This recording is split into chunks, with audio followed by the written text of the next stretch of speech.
મદદ કરીએ કાયમ માટે જે ટીમ તમને આજ ખરીદ જવા દી અમે કાલે ભેગા થયા ભાઈ યાર મારી વાત થઈ રાજભાઈ ફોન આવ્યો મેં ચર્ચા કરી હતી એટલે મેં આની પેલા એક સમૂહ લગ્ન કર્યું ને પછી મેં એવું વિચાર્યું કે ભાઈ સમૂહ લગ્ન કરતા દીકરીઓને ઘરે પરણાવવી કેમ કે દીકરીનો માંડવો ઘરે થાય ને એવી બધાની ઈચ્છા હોય અને એટલા માટે બધું ભાઈ કોઈ હોય તો કહેજો એટલે મને ભાઈ કાલે જ કીધું ભાઈનો ફોન સવાર માં જ ભાઈ આવું છે તો બધું આપણે મુલાકાત કરતા જઈએ ભાઈ અમને શાસન કરવા બધામાં ધ્યાન દે છે તમારી દુઆ આ માજી છે ને સમાજની અંદર આપણી દીકરીઓ પર જે ઘટના બને ને કોઈ વહી ગયા હોય કોઈ પર અત્યાચાર થયો હોય કોઈ બીજું કોઈ દાજીને બની ગયો હરેક કેસમાં એ જાય તમારા આપણે સાથ સહકાર કરજા હરેક દાજી જાય એ પેલું ઓલું થયું હોય જે કઈ ઘટના બની હોય એ ઘટનાની સ્થિતિમાં ડોસમાં હોય હમણાં તો હવે એનો સમય નથી હવે હાલી ચાલી એટલે બધું મૂકી દીધું હું લેખતી હતા એમ હવે ભાઈ લગ્નનું ક્યારનું ગોઠવું નાની જો આમાં એવું છે કે આ લોકો એની સંસ્થા મુજબ ગોઠવી દેશે બધું મેં મારું કેવું એવું હતું એ લોકો તો વેતાક મહેનત કરે છે પણ મેં કીધું તમે મા મહિનાની અંદર કરી દો તો આપણે ગોઠવવું છે બરાબર દીકરી અને આ બેન ને તો હવે કોઈ આધાર નથી તો એને કાંઈ નહીં કરવું પડે બધું આ લોકો કરી જાય હવે જો તમારે તમારે કઈ લેવું દેવું કાંઈ નહીં બધું પોતે જ કરશે તો જેમ બને વહેલું બધું તમે ફ્રી થઈ જાવ જરૂર તો મા આ મહિના બેનને તો કાંઈ ખબર પડતી જ નહીં આપણે તમારી રીતે ઓ ના હું નહીં મળે તો આપણે સમૂહમાં જાવું નથી એટલે આ લોકો ઘરે ફરવું તો વધારે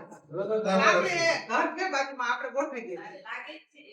જે અહીંયા મકાન આપણા કરવી એટલે અહીંયા ગોઠવી દઈશું એટલે ઘરે જ આપણે કરી દઈશું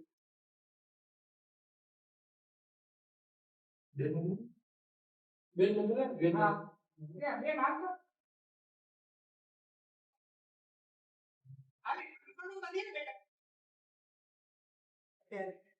ખબર એક વિચારી એને બધી રીતે પેરાની મોટાની તૈયાર કરી છે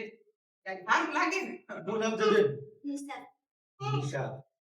કેટલું ભેણ્યા ચાલુ છે તો પૂરું થઈ ગયું 10 ભેણ્યા હા ભણવું છે પણ હજી ભણવું છે આપણે લગ્ન પછી ભણવું છે લગ્ન દેશો ભણવાનું બધું હા કે જો બેટા હા લગ્ન પછી હા ભણવાનું લગ્ન પછી ભણવું છે હા ભણીશ તો તારા માટે સારું છે હા ના સાચું છે અમે બેન અમારા જાતિ સમાજ માટે મદદ કરીએ છીએ મહેનત કરીએ છીએ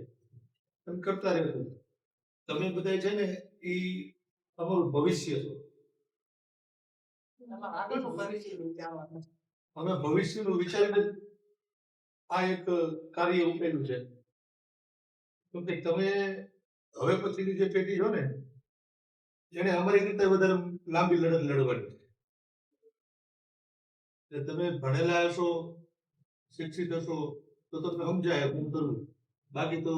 આ પેઢીઓ વહી ગઈ છે વહી જાય આમાં એવું છે ને ભાઈ કે આ ભેણા છે પણ એ ભેણા ને ભેણા એવું છે કેમ કે આજે બાપુની ને એની લડાઈ પીવામાં એમાં વિચારીને બધું એમાં જ તો હોય એમ જ રહી ગયા છે લ્યો ને કાંઈ વાંધો નહીં ભાઈ તૈયારીઓ કરો લગ્નની તારીખ નક્કી કરો મને કયો બાકી બેઠા કારણ કે આ બેન જો સ્થિતિ તમે જોઈ લ્યો આ ઘરનું તો એનું સ્થિતિ જેવી નથી ઘરની આપણે જાય ને અરે અહીંયા જઈએ હાલો જોવા આપણે સ્થિતિ જ નથી પણ હવે આ માડી છે એ સામેવાળા પક્ષના છે પણ અત્યારે દીકરી વાળી તરફ છે કે મારા ઘરે આવું જે કઈ કાર્યક્રમ મારા ઘરે નથી મેં સામે વાળા પગથી મારું પોતાનું મૂકી દીધું નાને ટ્રાન્સફર કરો ઓલું પોતાનું ઘર છે એ મૂકી દીધું દીકરી વાળી ના અમે તો જો સમાજ માટે જ નીકળ્યા છીએ અને સમાજથી મોટું કોઈ નથી આ સમાજે સ્વીકાર્યા છે અને એ અમારા કામને જોઈ છે અને અમને આપે છે હું સમાજમાંથી લઈને જ સમાજને આપું છું હું કઈ મારા ઘરનું નથી દેતો બરાબર એટલે થાપી મહેનત અમે કરશું અને દેવાવાળા ભીડા છે પણ સાચી દિશામાં ક્યાંક વપરાતું હોય ને તો લોકો આપે છે કેમ કે અત્યાર સુધી છેતરાણા બહુ છે ના સાચું વાત લઈ બધા ખિસ્સા જ દઈ રહ્યા એ છેતરાવામાં લીધે તેને અમુક જેને દેવું છે ને નથી આપી શકતા કેમ કે વિશ્વાસ નથી આવતો બાકી રાજુભાઈ તો શાસન કા દે છે પૂરેપૂરો રાજુભાઈ ની મારે ચિંતા નથી એટલે કાંઈ વાંધો નહીં રાજુભાઈ ગોઠવો બાકી લડી લેવું ભણવું છે ને હાથ પાડજો હવે ના પાડજે લગ્ન પછી ભણવાનું થાય ને તો આપણે ભણવું જ છે પૂરું કરતા ભાઈ નાનકડી દીકરી ભણે